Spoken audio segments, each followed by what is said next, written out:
I want to thank you all for being here today. With these Trump Tuesdays, there has often been a problem in selecting topics because there is so much going on and it implicates so much of our community and the policies are so important. So with that being said, I wanted to let all of you know that next week we're going to talk about healthcare.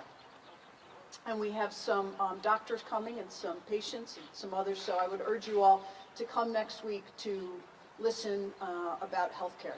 Today we're going to talk about the potential impact of the budget that President Trump has proposed. To be succinct about it, it would be devastating to our community, to the ties that bind us, from affordable housing to Meals on Wheels, to funding our community centers, to the work for our environment that the EPA does. It would undercut the very fabric of our city and our community, and there would be real victims almost immediately. And to talk about that, we have some people here today who can talk firsthand about these programs and what they fund and what they do. And first, I have asked my Community Development Director, Paul Driscoll, to come and talk about community development block grants.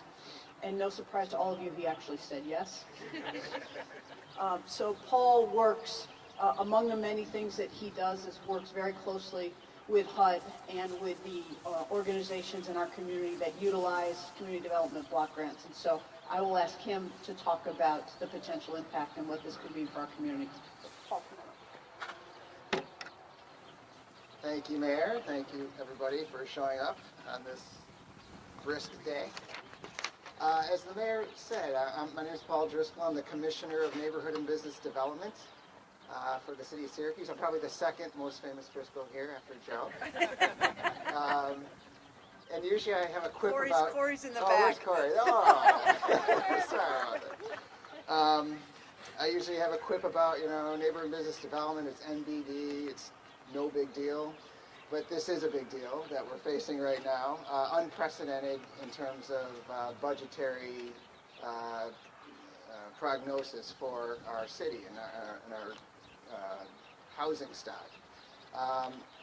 One of the main purposes of NBD, Neighborhood and Business Development, is we administer these federal block grants that really are the only source of housing funding for the entire city.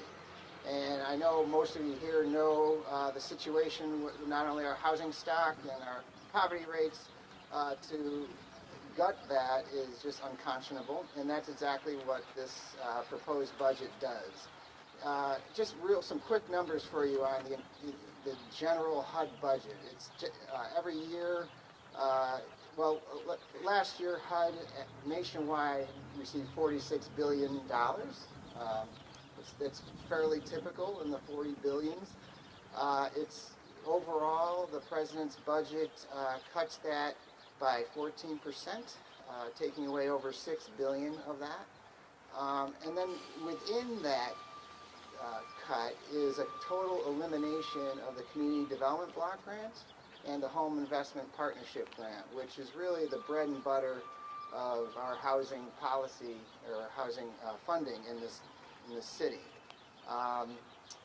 You're going to hear from Ricky Brown from Home Headquarters, who is our primary recipient of housing funds. The Home Headquarters administers all of the housing programs, the rehab programs, the purchase rehab, down payment closing costs, the program, the SHARP program. All of that is run through Home Headquarters, but the subsidy portion comes from these block grant funding, which will be, like I said, completely eliminated out of this current budget. But it also is more than just housing. It funds all of the 3 community centers in the city, Southwest, Northeast, Westcott Community Center. All the programming that they do primarily for children and elderly are funded out of this block grant. So that's at risk. We also have what we call a Housing Vulnerable Task Force. That is a consortium of agencies, including Hiscox Legal Aid, Catholic Charities, whose focus is on the occupants of people living in substandard housing in our town. And that, money specifically goes to relocation for people out of substandard housing, working to fix these substandard units. So all of that goes away in this budget. And it's, like I said, I think unconscionable is the only word that comes to mind. Also, I'll end with this. I mean, our entire department gets funded out of the block grant. And, you know, so that saves the city's general fund some significant money in terms of the administration funding out of that. But I also think about all the other non-federal programs that aren't receiving direct federal funding, but are administered through our department, specifically the Land Bank, Industrial Development Agency, Syracuse Economic Development Agency. All of these are funded by virtue of the fact that we can pay staff out of these funds from the block grants. So it's just unprecedented. The entire country is reeling from this. Our colleagues across the city, or across cities across the country. New York City stands to lose almost $200 million in block grant funding. I probably should have prefaced this by our total dollar amount typically is in $5 million for the city. So it's a pittance compared to the need, but when you take that away, we're at a whole new time right now where I just can't imagine this city without these funds. So it's a huge blow to this community. We're going to fight back. The recipients of these funds are already coalescing and intend to, I think Ricky might read from a letter that is probably going to go to our federal officials. And we're not going to, we're going to do what we can to secure these funds for our community that are so important. They really do address and assist the most vulnerable citizens in this city. So we are at an unprecedented time, and we are not going to take it lying down, but we move forward, and I appreciate everyone coming out here today to hear the impacts of that, and I appreciate what you'll hear from Ricky and the Southwest Community Center going forward. So thank you, Megan. Thank you, Paul.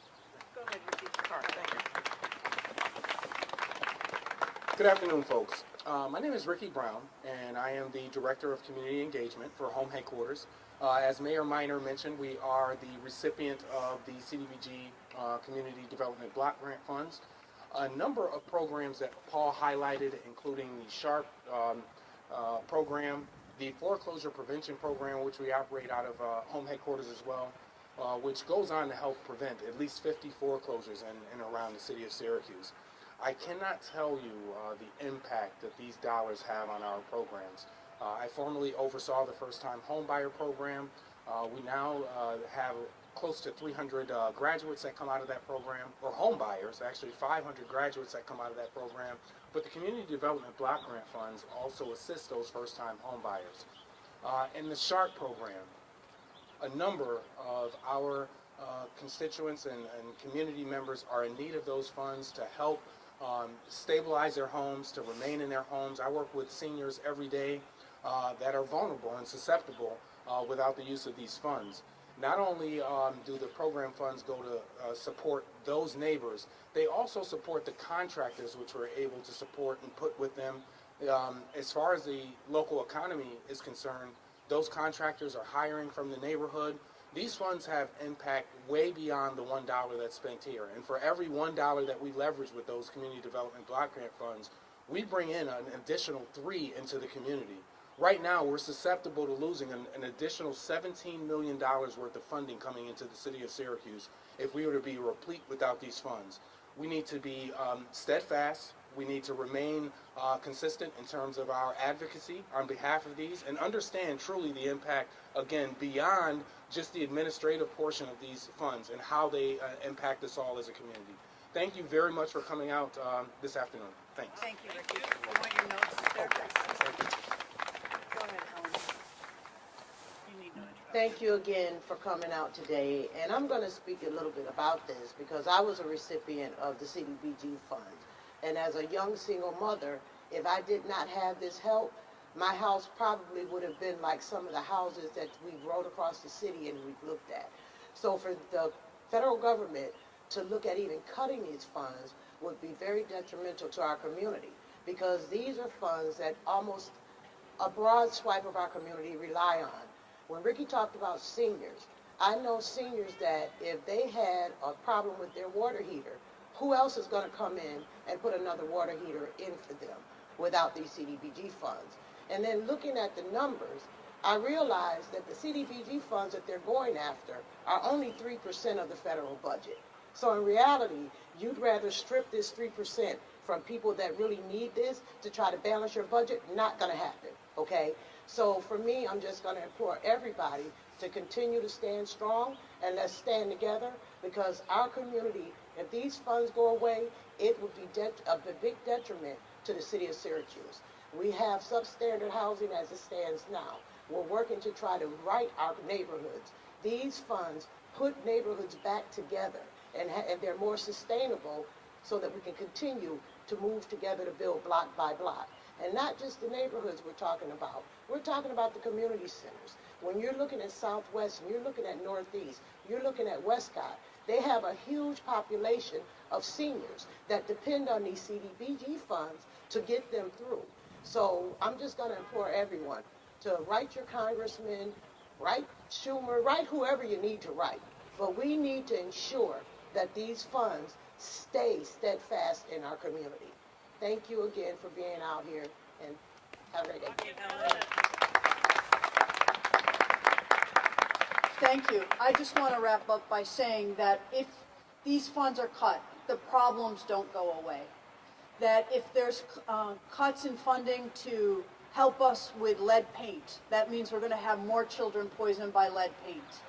If there are cuts in funding in affordable housing, it means we're going to have more people living on the streets. If there are cuts to CDBG, that's less money that goes to our community centers, less children that will have productive activities to do, less meals that will be served to seniors in those facilities. If Meals on Wheels are cut, there will be more seniors who will be lonely and hungry in the corners and places of our city. That is not who we are, and we need to make sure that our elected officials understand that these cuts have real victims, and these victims are people that we care about, that we know, that we love, that are members of our community. So thank you for being here. With that, I entertain any questions. Ed, you have a question? Yeah, I just wonder if the speakers could talk about the connection between the military budget being expanded immensely and these cuts. Well, let me speak on that. That budgets are documents which show priorities. And we saw in Trump's budget that his priority is to give the military a lot more money and to cut money from the other non-discretionary sources, which are sources that keep us strong at home and keep us as a community. So with this budget, you very clearly saw the decisions and priorities of the Trump administration. Yes. Oh, that's another one. I mean, it's thank you for bringing that up. The HEAT program, which provides low-cost heating, oil, and subsidies for people so that they can be warm in the winter. If that goes away, we're going to have people who will not be able to afford heating costs, and there will be more and more people who will be suffering because of that. And again, there are many seniors, there are many people in our community who depend on that. And I would, as I said in the beginning, just because you cut these programs doesn't mean the problems go away. So when you cut heating oil or you cut services to people that allow them to stay in their homes, the SHARP program, which will allow people to fix windows or a broken porch or a door, small, if you will, home repairs, or you help people stay in their homes by providing them a new water heater, or you educate people so that they can become first-time home buyers. When all those programs go away, then you have more and more people who will be forced into the streets and forced into our emergency shelter program. Those problems will continue to grow and get larger, and there will be more and more people who will be the victims in our community. Yes. I saw in Syracuse and the way you're handling this, you get a feeling from other cities and maybe not New York State, but other states, what they're doing to fight this? I think that we're seeing a movement across our country, that people are really understand what's at stake, and that they're getting active. And I would share with all of you that I am I've always been proud to be from this community, and I have been heartened by the community activism that we have seen.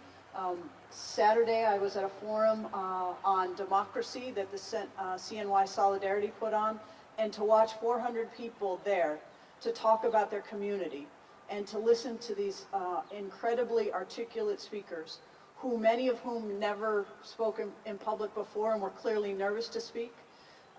Your activism makes a difference. There's a reason that our congressman says he's not going to vote for Obamacare repeal and replace on Thursday.